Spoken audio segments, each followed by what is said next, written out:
Assalamualaikum warahmatullahi wabarakatuh. Waalaikumsalam warahmatullahi wabarakatuh.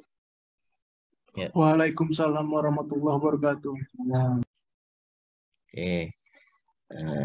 Ini perkuliahan perdana untuk pengantar konteks perkotaan. Mungkin tadi yang ikut Pranata udah ketemu saya tadi pagi ya, pagi-pagi sekali. Kita mulai aja lah ya. Seperti biasa ini sistem perkuliahannya. Kemudian kalau di Pranata tadi tulis dan tugas 60, kalau di Pranata di pengantar konteks perkotaan kuis dan tugas hanya 50 ya. 10%-nya pindah ke UAS. Jadi UAS-nya ditambah untuk pengantar konteks perkotaan. Dan sama seperti tadi di Pranata, khusus untuk mata kuliah saya. Jadi sebenarnya ini peraturan dari prodi. Jadi 50%, 20 dan 30 komposisi ini dari prodi. Tapi untuk kuis dan tugas saya modif 10% saya ambil sedikit untuk kehadiran.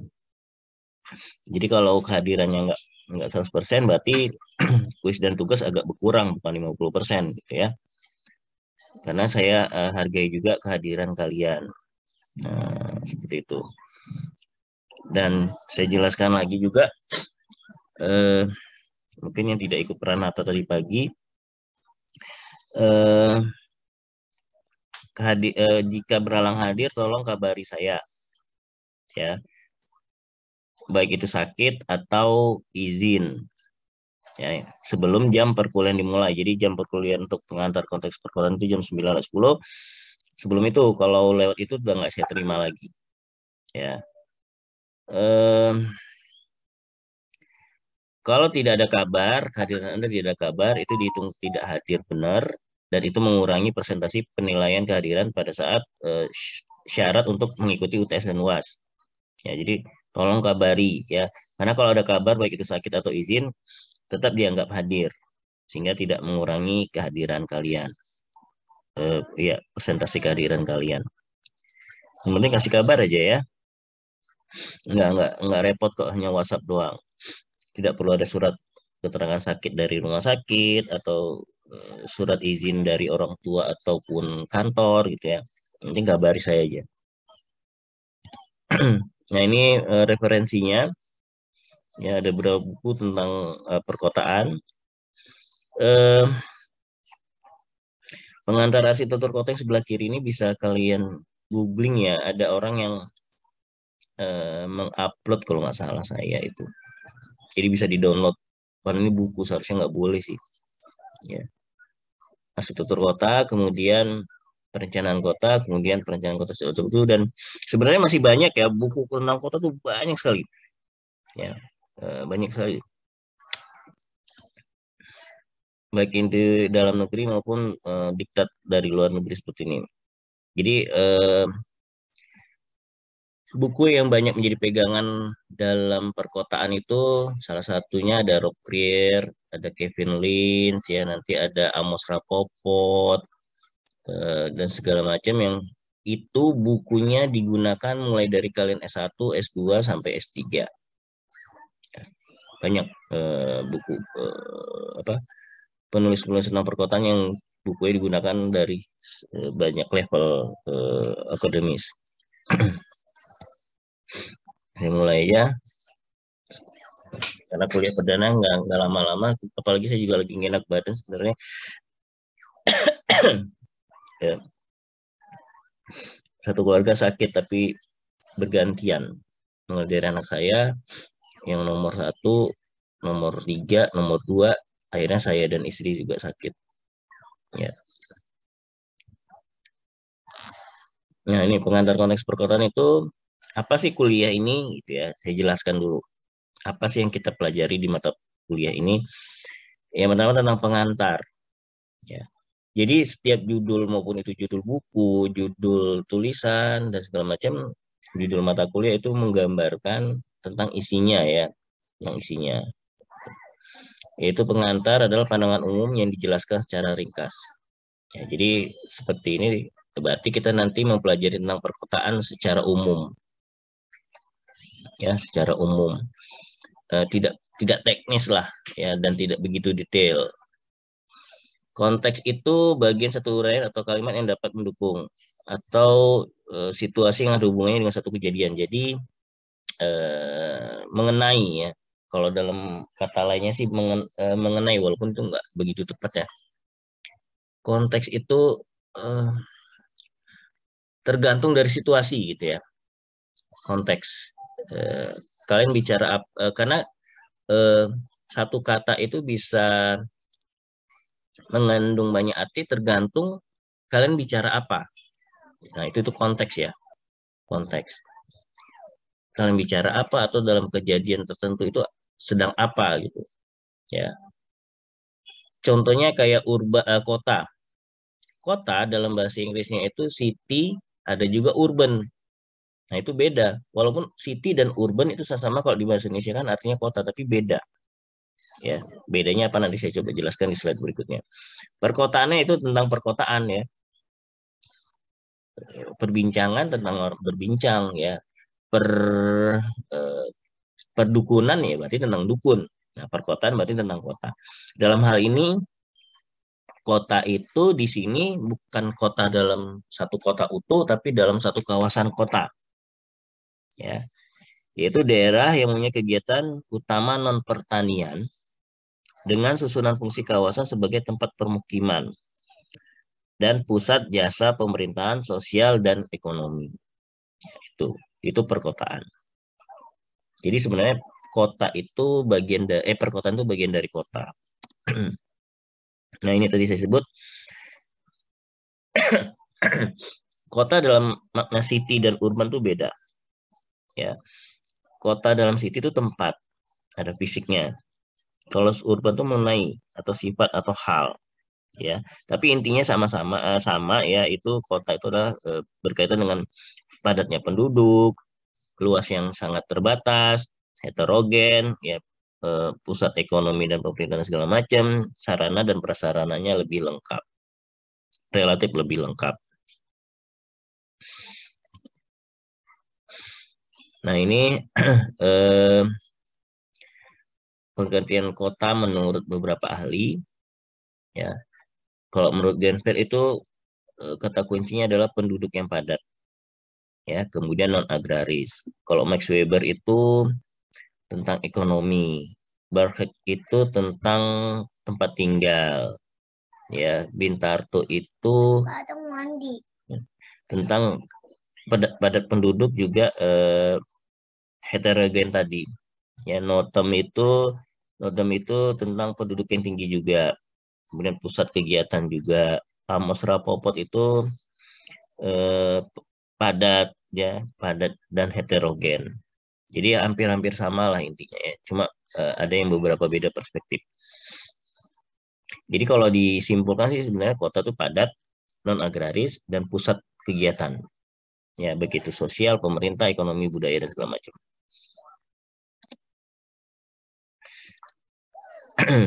Ya, tata ruang.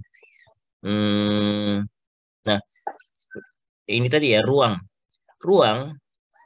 dalam konteksnya arsitektur dalam skala kecil itu, ya, ruang kayak ruang tidur gitu, ya, ruang makan dan segala macam. Tapi dalam konteksnya perkotaan itu, ya, kota, ya. Kemudian dalam konteksnya wilayah, ya, wilayah gitu. Itu tadi cerita tentang konteks, ya. Jadi tata ruang itu ada tiga tingkatan, ya, mulai dari paling kecil mikro, meso, dan makro. Mikro itu tentang bangunan lingkungan, ilmunya itu arsitektur, ya. Meso itu tentang kawasan, ilmunya itu rancang kota. Kalau makro itu tentang wilayah, ilmunya itu perencanaan wilayah dan kota. Jadi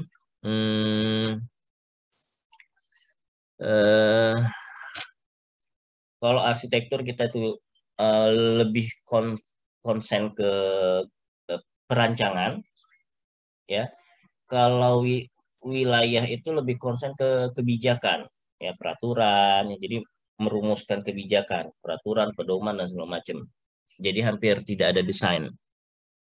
Kalau kawasan itu tengah-tengah lah ya, tengah-tengah. Dia menggambar tapi menggambar secara skala besar, ya. Jadi bukan perbangunan. Juga diikuti dengan rumusan kebijakan-kebijakan. Jadi prodinya itu kalau arsitektur ya prodi arsitektur mulai dari S1, S2 dan 3. Perencanaan wilayah dan kota gitu juga ya. Ada S1-nya, S2-nya dan S3-nya. Nah, kalau rancang kota ini hampir tidak ada S1-nya. Setahu saya ya, tidak ada. Jadi dia langsung S2 gitu. Langsung S2. Nah, itu bicara tentang kawasan ya.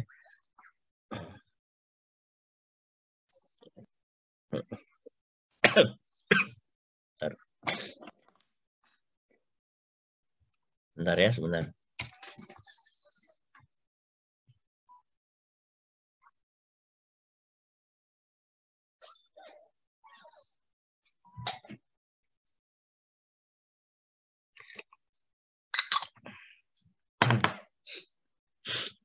Kayaknya lagi balik ngedrop ini ya. Belum sembuh bener.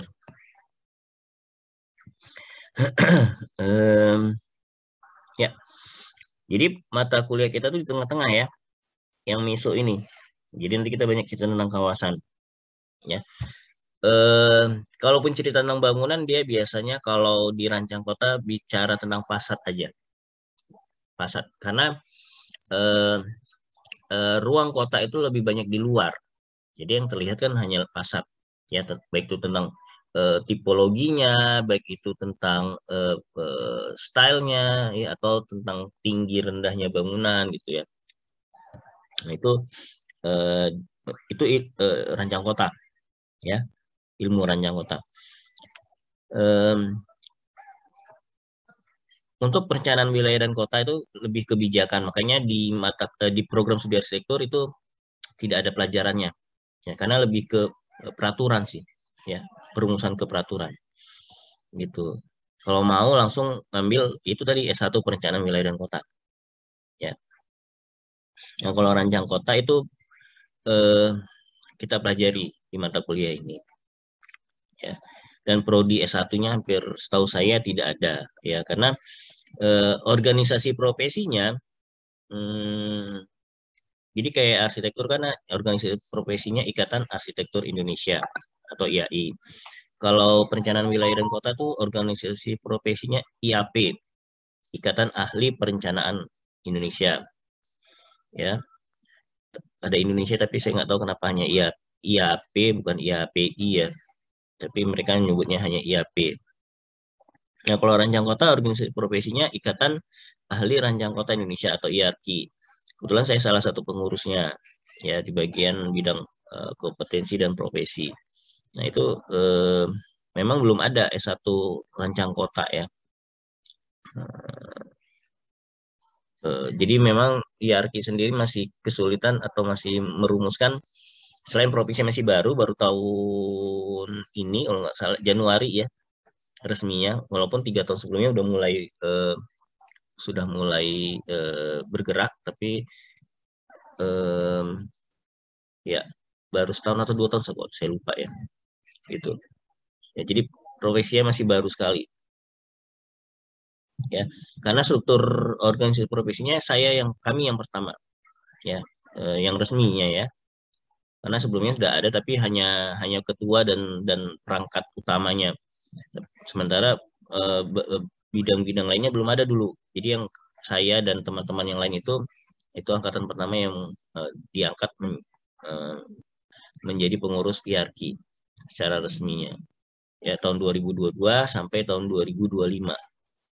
Nah, itu juga lagi yang namanya orang baru ya, lagi merumuskan segala macamnya ya, masih baru terbentuk.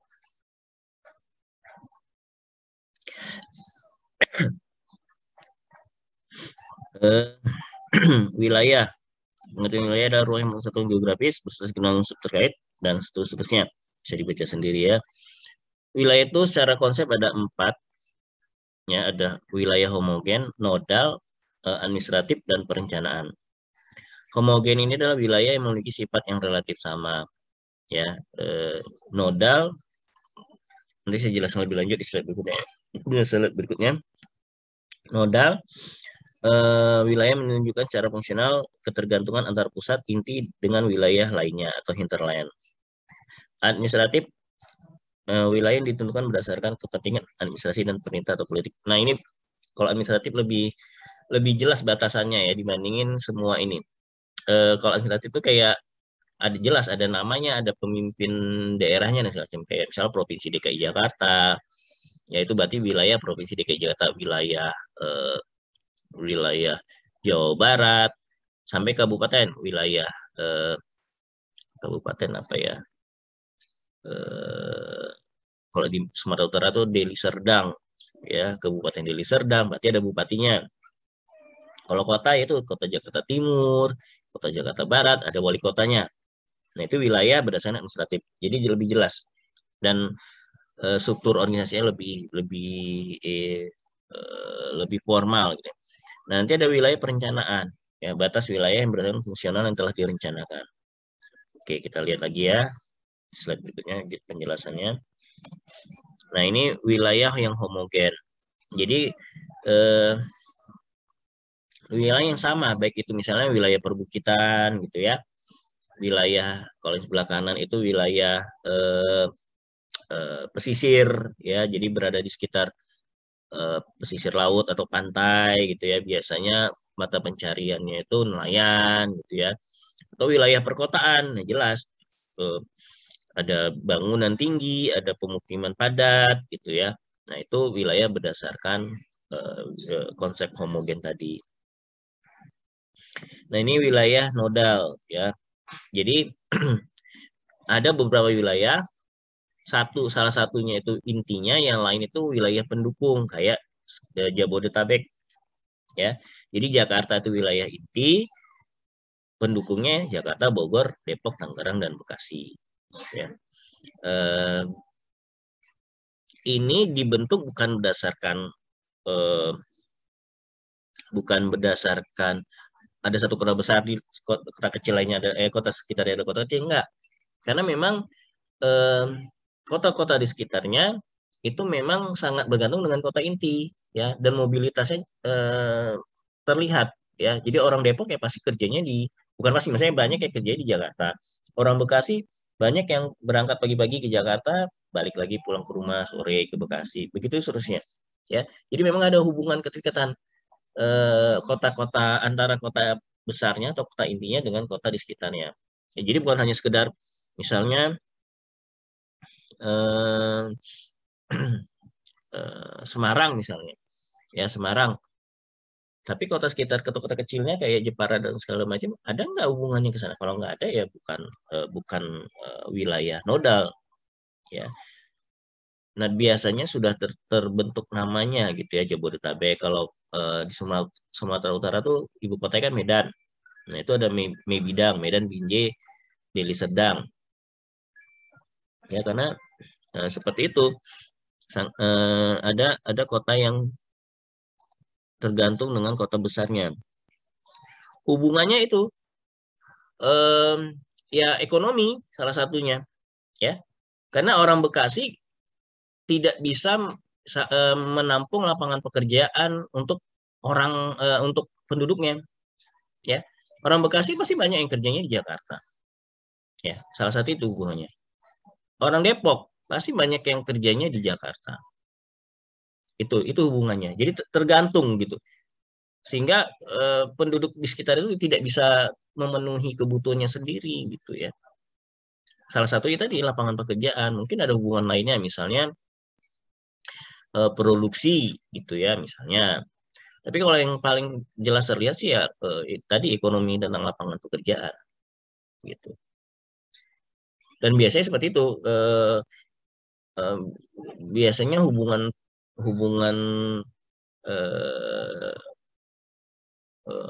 ekonomi biasanya ya, terutama lapangan pekerjaan tadi ya.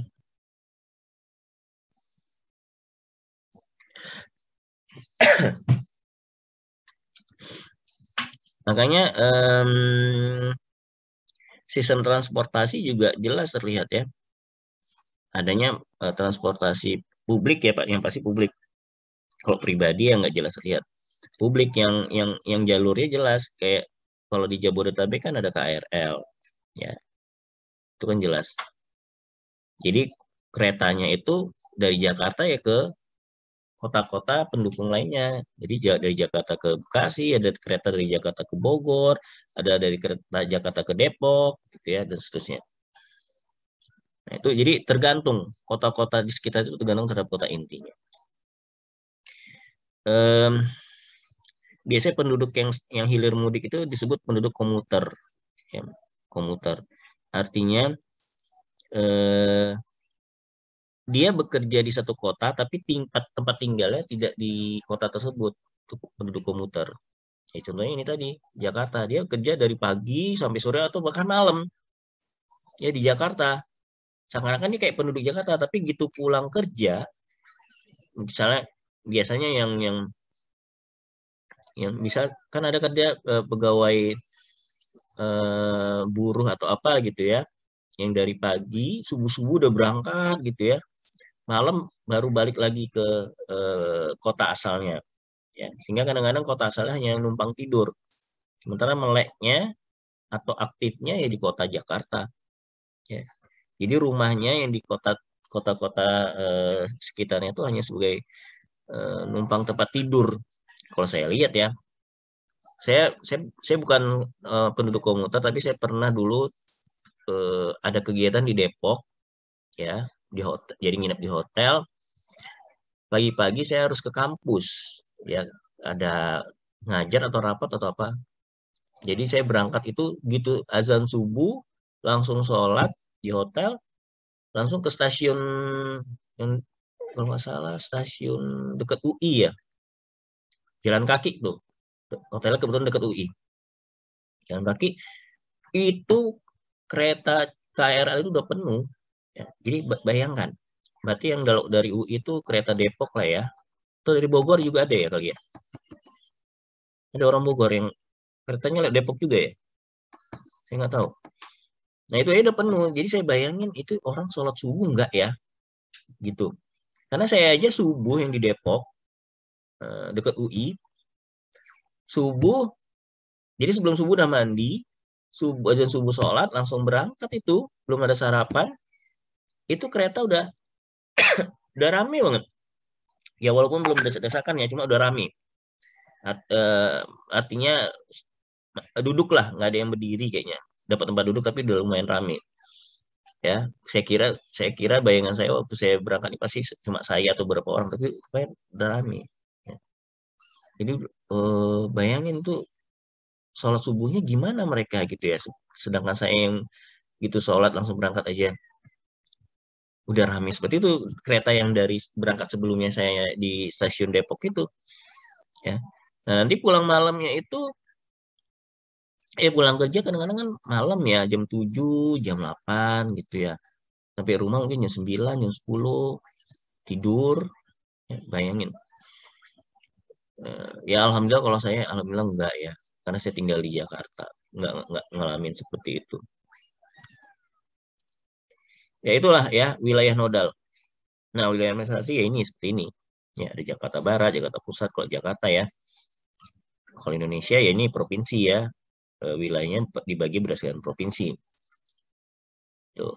Nah, ini wilayah perencanaan. Jadi ini saya dapat jadi setiap provinsi itu nanti ada wilayah perencanaannya ya. Ada tergantung nanti dari potensi wilayah masing-masing. Kalau di Sumatera itu kan terkenal daerah kebun sawitnya ya. Makanya nanti biasanya wilayah itu wilayah perkebunan, perencanaan gitu, perencanaan perkebunan dan segala macam. Nah, kalau saya dapat ini dari Provinsi Bali ya, bisa dilihat dibagi terhadap beberapa wilayah perencanaan. Ada pusat perkotaan, pusat pengembangan, jalur distribusi, kemudian penyeberangan ya. Daerah Bali yang sebelah kiri itu penyeberangan karena kan itu pelabuhan penyeberangan dari Jawa Timur ya, Jawa Timur. Kalau nggak salah pelabuhan daerah Banyumanik ya, lupa saya. Banyuwangi itu Banyumanik, lupa. Ya, itu. Dan seterusnya. Jadi ini wilayah perencanaan. Jadi setiap provinsi, nah nanti di setiap kabupaten ada lagi, ya lebih detail lagi wilayah perencanaannya. Di kota, tingkat kota juga ada lagi wilayah perencanaannya. Itu misalnya di kota wilayah permukimannya di mana, wilayah perkantorannya di mana, dan seterusnya. Ya, jadi konteksnya tergantung wilayah ya daerahnya. Jadi di mata kuliah ini saya ingin kalian kritis terhadap kota kalian sendiri, ya, kritis memikirkan apa sih sebenarnya potensi dan permasalahan dari masing-masing kota, ya. Misal kota Jakarta, potensinya apa sih sebenarnya? Gitu, permasalahannya apa sih? Nah, biasanya potensi dan permasalahan itu di seputar penduduk, ekonomi, teknologi, budaya, alam, regulasi, dan lain-lain. Karena masing-masing ini punya potensi dan permasalahan. Penduduk punya potensi dan masalah. Ekonomi juga punya potensi dan masalah, dan seterusnya. Ya, permasalahan perkotaan itu ada sosial, lingkungan, dan pembangunan. Ya. Isu kota, nah ini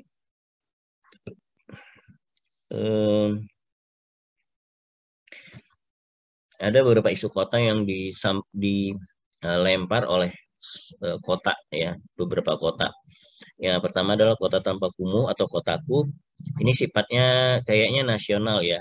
Jadi ini program nasional, kemudian kemudian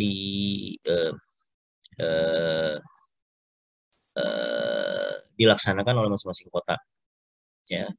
Kemudian ada yang menggunakan konsep kota layak huni, kota berkelanjutan, smart city. Kalau Jakarta ada selain ini ya, smart city juga ada kota kolaborasi. Ya. Artinya ya menggandeng pihak lain untuk ikut membangun kota Jakarta, baik itu masyarakatnya, pemerintahnya maupun stakeholder lainnya, yaitu kota kolaborasi. Jakarta membuat itu karena ya memang ya pembangunan itu sebenarnya tidak hanya tanggung jawab pemerintah, tapi ya penduduknya sendiri, gitu ya. Mau nggak nih dibenerin kotanya? Ya, jangan capek-capek pemerintah mau benerin, penduduknya nggak antusias, gitu ya. Nah ini 7 kota layak huni di Indonesia menurut IAP tadi yang saya sebutkan, Ikatan Ahli Perencanaan. Ya ada 7. Ya sayang sekali Jakarta sudah pasti nggak masuk lah ya, kota layak huni, karena sangat crowded. Ada Palembang, Tangerang Selatan, Semarang, Solo, Denpasar, Banjarmasin, dan Balikpapan. Ya, itu indikatornya berdasarkan pangan, peribadatan, air bersih, pendidikan, dan seterusnya. Sumber Ikatan Ahli Perencanaan Indonesia. Seperti saya bilang, kenapa nggak IAPI ya? Karena panjangannya Ikatan Ahli Perencanaan Indonesia, tapi disingkat IAP. Ya, selanjut. Ini konsep kota berkelanjutan. Indikatornya adalah transportasi publik ramah lingkungan dan murah. Kemudian adanya infrastruktur untuk pejalan kaki dan pesepeda. Penggunaan kendaraan ramah lingkungan. Nah ini Jakarta, Indonesia sudah mulai dengan masuknya beberapa tipe produsen mobil listrik ya. Mulai dari Hyundai, kemudian ada mobil Cina Wuling, ya, udah mulai masuk mobil-mobil listrik. Kemudian penyediaan fasilitas publik yang mudah diakses. Nah ini Jakarta juga sudah mulai adanya informasi yang bisa diakses di internet. sistem konservasi air cerdas, kemudian keberadaan ruang terbuka hijau publik, ya, pengolahan sampah dan limbah berkelanjutan, penggunaan listrik dan tenaga surya, pengaplikasian bangunan hijau, sampai produksi makanan ramah lingkungan.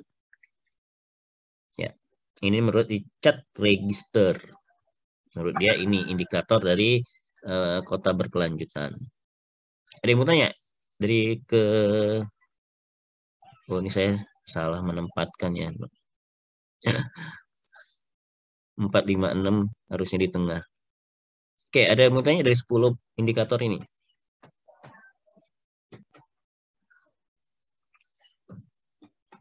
Belum, Pak.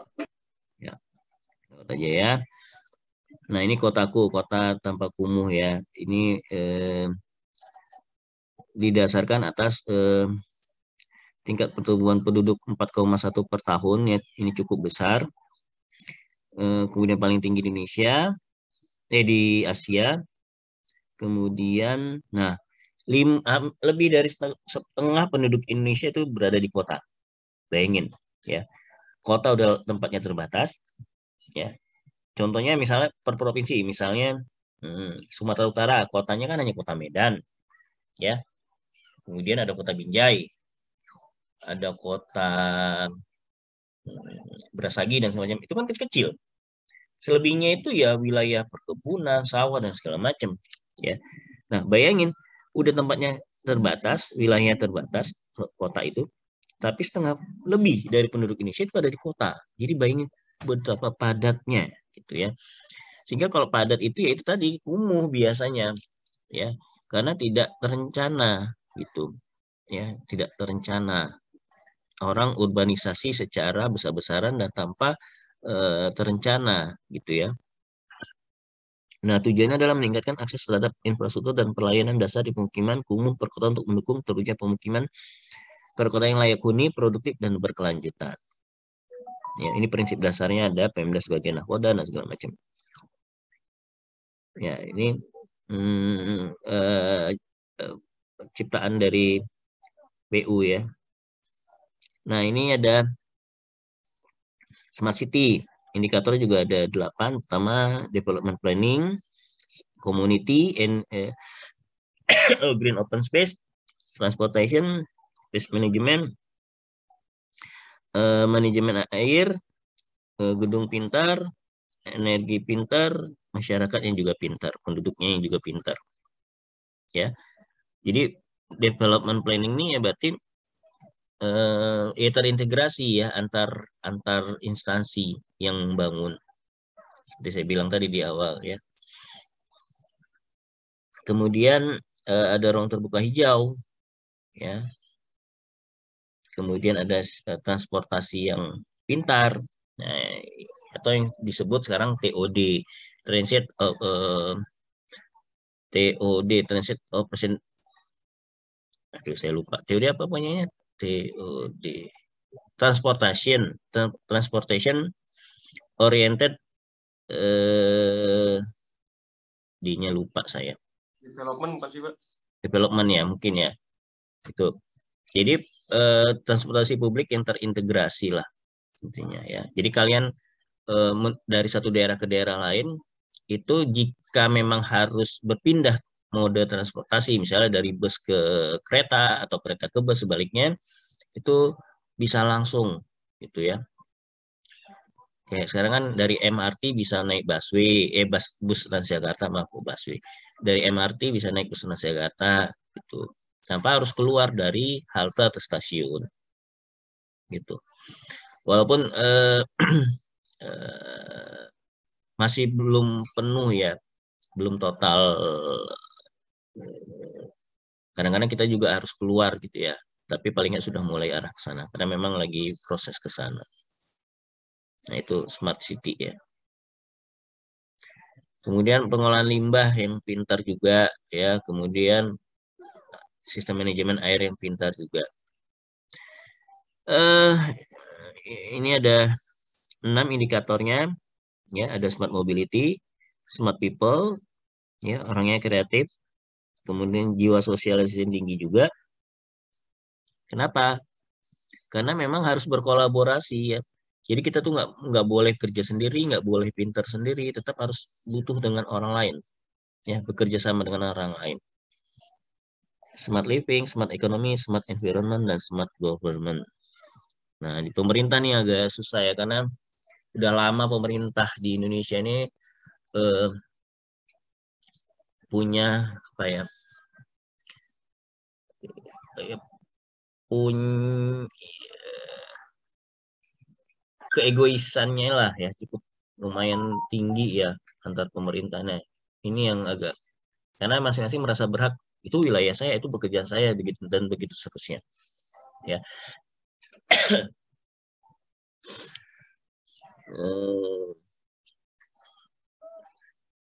Saya rasa ini cukup kuliah hari ini. Ada yang mau ditanya nggak?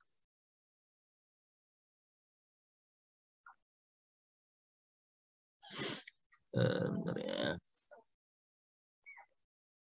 Saya screenshot dulu.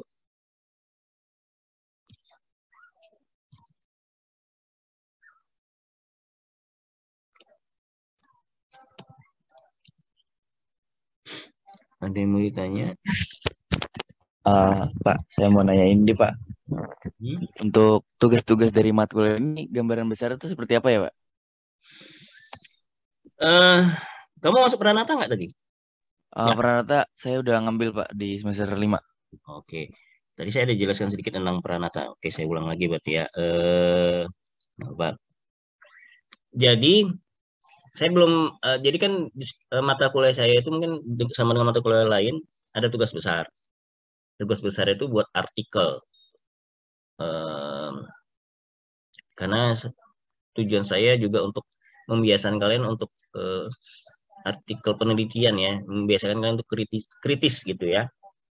Nah, jadi jangan hanya nerima kuliah dari dosen aja, tapi kalian juga harus cari tahu dengan meneliti kecil-kecilan lah.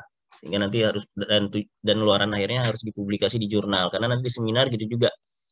Kalau kalian yang semester 7 sekarang ini, pasti kan seminar ya. Seminar kan nanti keluaran akhirnya wajib publikasi sebelum tugas akhir gitu.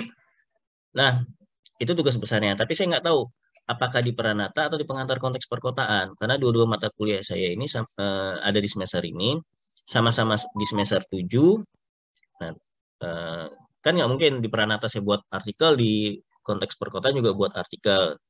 Khawatirnya mahasiswa yang sama-sama ngambil dua mata kuliah ini keblenger nanti gitu ya. Jadi saya belum belum eh, belum tetapkan mata kuliah mana yang buat artikel, tapi kayaknya di pengantar konteks perkotaan, kayaknya gitu. Kemudian tugas tugas dan kuis. Nah, kuis itu eh, semacam ujian kecil-kecilan dan tidak saya beritahu sebelumnya. Jadi tiba-tiba aja misalnya di pertemuan ketiga atau keempat ada kuis nih. Jadi kalau bagi kalian yang datang ya berarti nggak ada kuis gitu ya. Kalau tugas kecilnya um,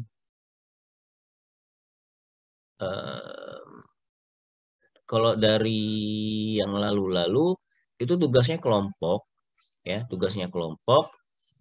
Kemudian nanti presentasi ya, presentasi contohnya gini, nanti di pertemuan keberapa saya lupa, ada tentang elemen perancangan kota menurut Hamid, Supani Hamid gitu. Nah, nanti kalian eh, kan ada 8 poin. Nah, nanti kalian cari di kasus tertentu, misalnya di kawasan misalnya Kota Tua yaitu ya.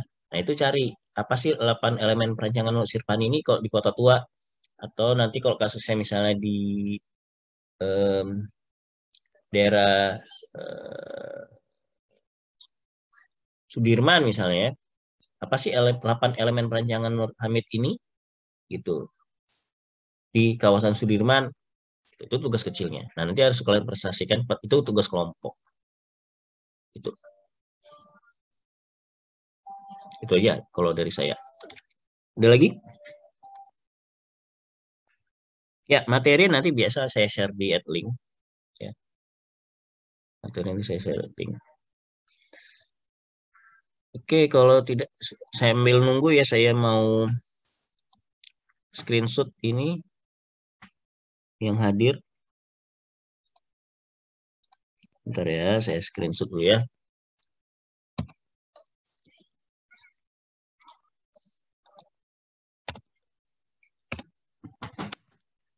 Ya. Ada yang bertanya lagi?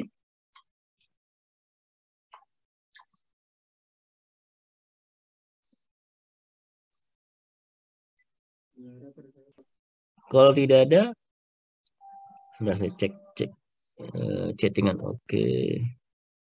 Ini ada lagi pertanyaannya. Kalau tidak ada, sampai di sini dulu ya pertemuan kita. Terima kasih telah hadir di mata kuliah saya.